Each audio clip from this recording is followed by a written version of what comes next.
Assalamualaikum viewers. Today we are going to start on editorial, namely world one party state. यहाँ पर question mark जो है वो लगा हुआ है, आपको नजर आ रहा है। यहाँ पर क्वेश्चन किया जा रहा है वन पार्टी स्टेट के एक पार्टी की रियासत जिसमें मल्टी डेमोक्रेसी जो है, मल्टी पार्टी डेमोक्रेसी नजर नहीं आती है, सिर्फ और सिर्फ एक ही पार्टी की स्टेट बनकर रह गई है। ऑटोक्रेसी उसके अंदर नजर आ रही है और सो कॉल्ड किस्म की वहां पर डेमोक्रेसी है। बांग्लादेश की बेसिकली ये बात की जा रही है, मगर इसको स्टार्ट करने से पहले इसमें मौजूद कुछ डिफिकल्ट टर्म्स हैं, हम उसको अंडरस्टैंड कर लेते हैं।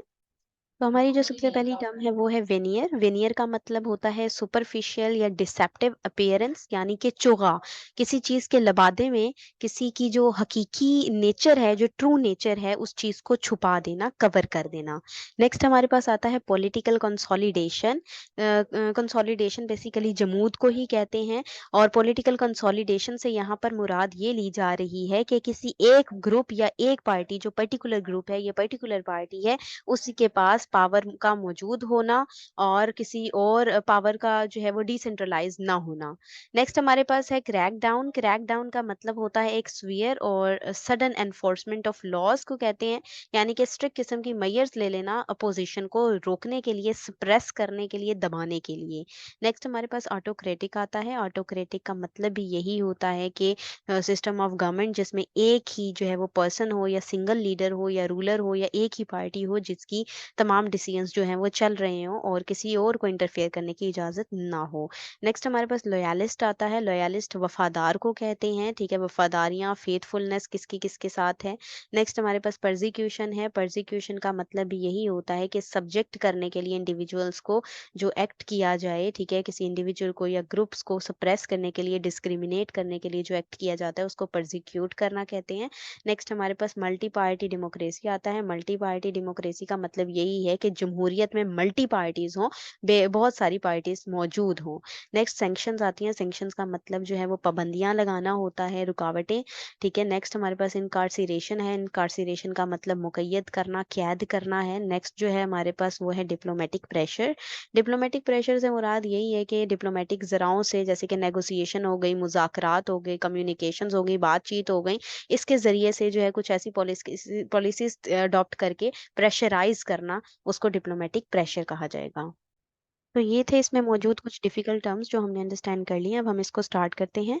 Bangladesh has witnessed remarkable economic success over the years. Bangladesh जो है वो विटनेस्ड है इस चीज़ का, रिमार्केबल, उसकी मुआशी जो सक्सेस नज़र आ रही है over the years, with the thriving garment industry and significant poverty reduction, जिसमें उनकी गारमेंट इंडस्ट्री भी हमें ऊपर जाती नज़र आती है और बहुत ही अच्छी जो है वो गुर्बत की रिडक्शन हुई है, कमी आई है गुर्बत में। But beneath this veneer, veneer चोगा ही कह रहे हैं, of prosperity lies a troubling trends of political consolidation. लेकिन इस चोगे के नीचे, जो कि प्रॉस्पेरिटी यानी खुशहाली का जो चोगा है, उसके नीचे बेसिकली जो है ट्रबलिंग ट्रेंड्स भी मौजूद हैं, जो कि पॉलिटिकल कंसोलिडेशन के हैं। पॉलिटिकल कंसोलिडेशन यानी एक ही पार्टी वहां पर रूल कर रही है। The recent crack down on opposition figures and leaders, including the arrest of nearly 8,000 individuals associated with the Bangladesh nationalist party. Recent crackdown जो हुआ है अपोजिशन फिगर्स को सप्रेस करने के लिए और लीडर्स को, वहाँ के जो अपोजिशन लीडर्स हैं जिनके अंदर अरेस्ट शामिल है, नियरली 8,000 इंडिविजुअल्स जो कि एसोसिएट करते थे बांग्लादेश नेशनलिस्ट पार्टी से, raises serious concerns about the state of democracy in the country. उन्होंने मुल्क के अंदर सीरियस कंसर्न्स को उभारा है, जो डेमोक्रेसी है स्टेट के अंदर, उस हवाले से। These arrest which have come in the lead up to a general election scheduled for January. ये जो अरेस्ट हैं जो कि लीड अप किया, जो जनरल इलेक्शंस की तरफ लेके जाते हैं, जो स्केड्यूल हुआ था जनवरी के अंदर, reflect a disturbing patterns of political victimisation. तो ये डिस्टर्बिंग पैटर्न डिस्क्राइब करता है, रिफ्लेक्ट करता है, शो करता है जो पॉलिटिकल विक्टिमाइजेशन हो रही है, दूसरी पार्टीज को विक्टिम बनाया जा रहा है। 4 time prime minister Sheikh Hasina Wajid appears to have embraced more autocratic approach over time. तो हमें बहुत अरसे से नजर आता है एक ऑटोक्रेटिक अप्रोच के साथ 4 दफा प्राइम मिनिस्टर बनने वाले शेख हसीना जो अपीयर हुई, स्टेडली अबंडनिंग डेमोक्रेटिक प्रिंसिपल्स। अबंडनिंग होता है तर्क कर देना, जिन्होंने जमहूरी जो प्रिंसिपल्स उनको रफ्ता रफ्ता स्टेडली हमें देखने को मिला, तर्क किया उसको, during her combined total of 19 years in office. जो उनके अगर हम कंबाइन ईयर देखें तो 19 साल उनके बनते हैं। हर government has effectively taken control of key institutions, उनकी गवर्नमेंट ने की इंस्टीट्यूशंस जो थे, इदारे जो थे, उनको कंट्रोल किया इफेक्टिवली बहुत पुरअसर तरीके से, including the police, military and judiciary by appointing loyalist and suppressing dissent, जिनमें पुलिस शामिल है, मिलिट्री शामिल है, जुडिशरी शामिल है, और अपॉइंट की अपने वफादार सप्रेस करने के लिए भी डिसेंट को यानी इख्तलाफात को उन्होंने दबा दिया। The consequences for those who do not align with the government's agenda have been severe, with opposition leaders, artists, journalists, and activists all facing persecution. तो इसके नताइज के तौर पे क्या देखने को मिलता है गवर्नमेंट के एजेंडा में? जो सुवियर देखने को मिला वो अपोजिशन के साथ हुआ, आर्टिस्ट, जर्नलिस्ट और एक्टिविस्ट जो कि तमाम लोग जो हैं वो परसिक्यूशन फेस कर रहे हैं। One of the most concerning aspect of this crackdown is the widespread use of politically motivated court cases. इनमें से जो बहुत ज़्यादा कंसर्निंग एस्पेक्ट्स हैं क्रैकडाउन के, वो वाइड स्प्रेड यूज ऑफ जो बहुत बड़े पैमाने पर एक यूज है पॉलिटिकली यानी सियासी तौर पर मोटिवेटेड केस कोर्ट केसेस हैं। Thousands of opposition members are entangled in legal battles में थाउजेंड ऑफ अपोजिशन जो हैं वो घिरे हुए हैं with charges that lack of substantial evidence, और उनके ऊपर चार्जेस भी यही हैं कि सब्सटेंशियल जो सबूत है उसकी कमी है उनके पास।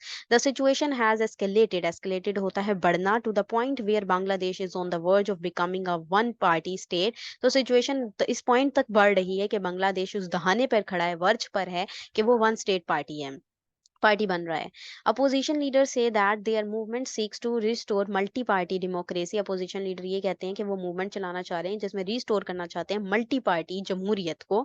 But they face obstacles, obstacles होते हैं रुकावटें, such as the incarceration of former premier Khaleda Zia and exile of her son. Incarceration मुकय्यद करना, कैद करने को कहते हैं, लेकिन जो उनके रास्ते में रुकावटें हैं, कैद है, जैसे कि फॉर्मर प्रीमियर की बात की जा रही है खालिदा जिया की, और एग्जाइल किया उनके बेटे को। The international community has expressed concerns over these developments, with the US imposing sanctions on senior police figures for human right violation. International community ने express की हैं अपने concerns इन developments पर, जिनमें US ने जो impose की sanctions senior police figures पर human right violation के लिए। However, ताहम the government's grip on power remains strong and its ability to suppress dissent appears unchecked। तो ताहम ये जो गवर्नमेंट की ग्रिप है पावर के हवाले से जो स्ट्रांग है, ठीक है, वो उनकी जो एबिलिटी है एक्सप्रेस करने की डिसेंट को यानी इख्तलाफ राय को, वो अनचेक नजर आती है अभी भी हमें, जिसके ऊपर कोई चेक नहीं लगाए जा रहे, रुकावटें नहीं लगाई जा रही। As Bangladesh approaches a pivotal election, जैसे बांग्लादेश की अप्रोच है कि पाइवोटल इलेक्शंस हैं, the world is watching closely, जिस दुनिया को जो है देखना चाहिए बहुत ही नज़दीकी निगाह से, देख भी रहा है अभी इस वक्त वर्ल्ड हमें देखती नजर आ रही है। The international community, democratic nations and organisation must monitor the situation and apply diplomatic pressure. International community, democratic जो नेशंस हैं, जमहूरी जो अकवाम हैं, और जो ऑर्गेनाइजेशन है, उन्हें लाजमी तौर पर सिचुएशन को जो है देखना चाहिए और अप्लाई करनी चाहिए डिप्लोमेटिक प्रेशर्स को।